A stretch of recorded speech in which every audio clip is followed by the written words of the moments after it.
Hi everyone, welcome to Off Shelf Books. Have you ever went to a bookstore, you just saw a book on the shelf, it caught your eye, and you didn't even open it, you just grabbed it and bought it? Well, that's what I did with this one.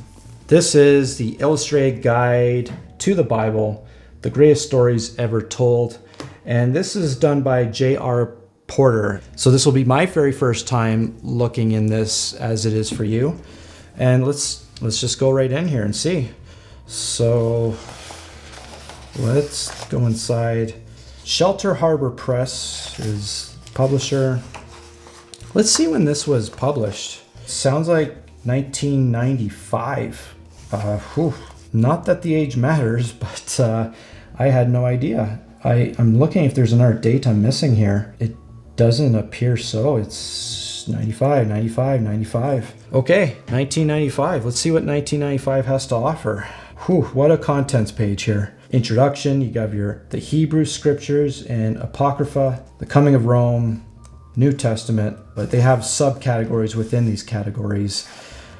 Origins, the ancestors, Moses, the first kings. They managed to fit this massive contents in one page. So right away we're greeted with some very colorful pictures. The font size, it's all right. It's okay. It's not too bad. I think the formatting is okay. Definitely have a lot of wide margins here, but this is quite text heavy.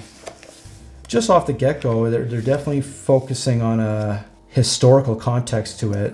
Like here you have mythology in the New Testament, Canaanite mythology. So now after that introduction, we're at the Hebrew scriptures and Apocrypha. And this will probably now start getting into, the story from the Bible. We have the creation here, some stunning photos in here. Wow, this would definitely take me a long time to get through. It's quite deceiving though. The book, it's physically thick, as you can tell here, but there's actually not many pages. If we flip near the end, it's only 288. So clearly there's a difference in thickness of these pages. So yeah, let's just read this. Jacob and Rachel. When Jacob reaches the land of his relatives, he finds himself in a situation similar to that of the servant who found a bride for Isaac in Genesis 24. Jacob's uncle Laban is still the head of the family in Haran, and Jacob meets his prospective wife, the beautiful Rachel, at a well. But from this point, the course of the narrative is very different. Unlike Abraham's servant, Jacob has nothing to offer by way of a bride price, and in order to win Rachel, he must work for Laban for 7 years. So clearly we can tell this is a summarized version of almost every aspect of the Bible, or at least the most important stories. Joseph, Moses, the burning bush.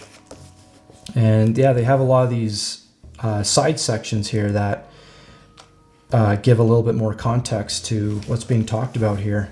So I can see this being a very helpful resource. This does seem pretty overwhelming, but if you just want to study the Bible day and night, this is for you. There is a part of me that wants to tackle this, but this will definitely be an undertaking to read all of this. You really gotta love reading for this one. But thankfully, they have so many pictures and maps and illustrations. I think we should be thankful. We live in a time that there's so many great resources, and I'm so far impressed with what J.R. Porter has done here and what he's crafted. This is kind of near the end here. Okay, this is kind of cool. Just a very quick summary. Let's even look at Proverbs here. A collection of traditional sayings and popular maxims on such themes as correct behavior, godly thoughts, purity in mind and worship, the avoidance of sinners, and the quest for wisdom. There you go. This is a pretty cool part of the book. I can't say that this is the best, but for 1995 standards, this is incredible. And for that long ago, this has been, wow, I didn't know that much work got put into it.